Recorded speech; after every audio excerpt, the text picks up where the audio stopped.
அஸ்ஸலாமு அலைக்கும் ஃப்ரெண்ட்ஸ், எல்லோரும் எப்படி இருக்கீங்க? இன்றைக்கி வீடியோவில் தினையரிசி வச்சு ஒரு சாஃப்டான இட்லி எப்படி செய்யலான்னு பார்க்கலாம். அதுக்கு ஒரு பாத்திரத்தில் ஒரு சேர் அளவுக்கு தினையரிசி எடுத்துருக்கேன். அதேமாதிரி ஒரு சேர் அளவுக்கு ரேஷன் அரிசி, புழுங்கல் அரிசி எடுத்துக்கிறேங்க. ரெண்டையும் நல்லா அலசி நம்ம தண்ணி ஊற்றி நம்ம மூடி வச்சிடலாம். ஒரு 4 மணி நேரம் நல்லா ஊறணும். 2 சேர் அளவுக்கு அரிசி எடுத்தோம். அதில் வந்து அரை சேர் அளவுக்கு நம்ம வந்து வெள்ளை உளுந்து எடுத்து அதையும் 2 மணி தண்ணி ஊற்றி அலசி க்ளீன் பண்ணி எல்லாத்தையும் எடுத்து வச்சிடலாம். ஒரு அரை ஸ்பூன் வெந்தயமும் தண்ணியில் ஊற வச்சுருக்கேங்க. எல்லாமே ஒரு 5 மணி நேரம் நம்ம ஊறினதுக்கப்புறம் கிரைண்டரில் சேர்த்து நம்ம கொஞ்சம் கொஞ்சமாக தண்ணி ஊற்றி நல்லா அரைச்சிட வேண்டியது தான். பாருங்கள், இந்த மாதிரி நல்லா பஃபியாக அரைச்சிக்கோங்க.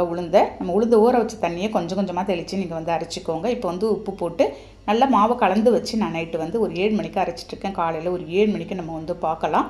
நல்லா உங்களுக்கு சூப்பராக பஃபியாக நமக்கு வந்து நல்லா புளிச்சு வந்திருக்கும். இந்த மாதிரி புளிச்சு வந்தால் தாங்க இட்லி நல்லா சாஃப்டாக வரும். ஒரு இட்லி தட்டு மேலே காட்டன் கிளாத்து போட்டு நம்ம ரெடி பண்ணி வச்சுருந்த மாவை கொஞ்சம் கொஞ்சமாக சேர்த்து நம்ம வந்து வேக வச்சு எடுத்துட்டோம்னா அவ்வளோ ஒரு சாஃப்டான ஒரு ஹெல்த்தான தினையரிசி இட்லி ரெடி ஆகிடுச்சு. இதுக்கு வந்து தக்காளி சட்னி ரெடி பண்ணியிருக்கேன். சூப்பராக இருக்கும். நீங்களும் ட்ரை பண்ணி பாருங்கள். நாளைக்கு பார்க்கலாம். பாய்.